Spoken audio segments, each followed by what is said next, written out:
Chapter 4. Mia. I spent the summer being angry. No, sullen is the right word.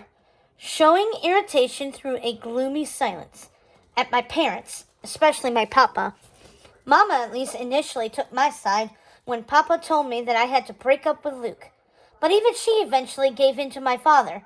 That's what I call him now to his face. I'm not going to honor him by calling him Papa, because she said she was worn out from fighting him 24/7.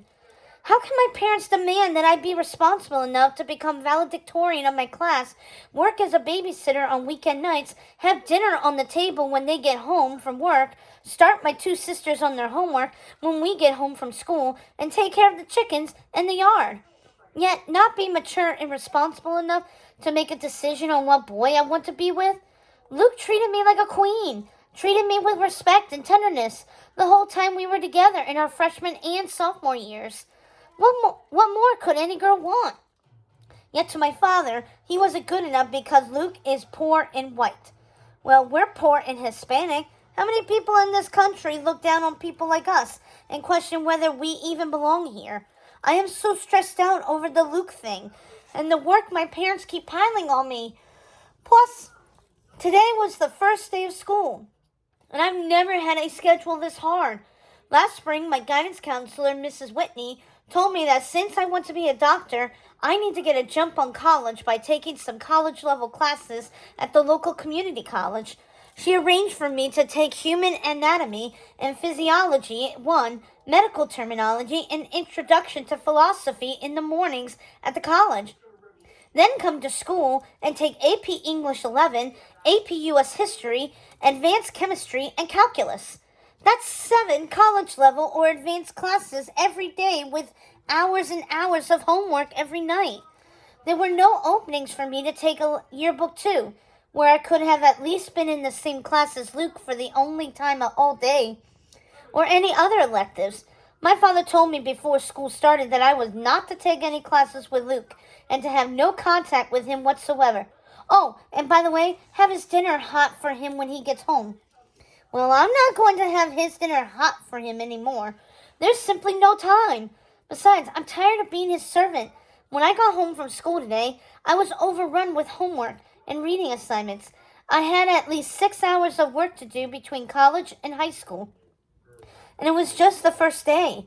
Before my parents got home, all I had time to finish was the human anatomy assignment on current trends in cell and tissue research. My father came into my room and wanted to know where dinner was. I tried to explain to him that I had 6+ hours of homework to do, and if I were lucky, I'd be done by 11 p.m. Maybe I shouldn't have said what I said next, but I was so furious at him that I got sarcastic. If you can wait until 11:30, I could cook you a hot dinner. Or you can wait until I clean out the chicken run and gather eggs, and we'll have dinner at midnight. Or would you rather eat an early breakfast? Your choice. I'm your happy, smiling servant, just waiting to be ordered around. He erupted in rage and screamed at me. For the first time in my life, I screamed back at him. Mama then came into the room and took my side. She said that Papa had to understand the stress that I would be under this year, that she would fix dinner tonight and every night, and that Papa would just have to get used to eating a little later. Then they went off into the kitchen, still arguing. I didn't come out of my room until around 7:30, when I had finished my medical terminology and philosophy homework assignments. I just wanted to make myself a quick sandwich and get back to work. Mama and my father were on opposite sides of the living room, and obviously they weren't doing any talking. Mama sweetly offered to heat up some leftovers for me, but I told her no, and that I knew she was tired too. I didn't make eye contact with my father. I didn't even want to acknowledge his presence. Last week, he told me that he had been talking to the father of one of the college boys, Miguel, who goes to our Catholic church.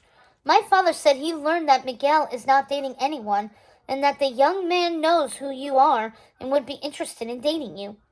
Well, isn't that wonderful? My father has got somebody all picked out for me.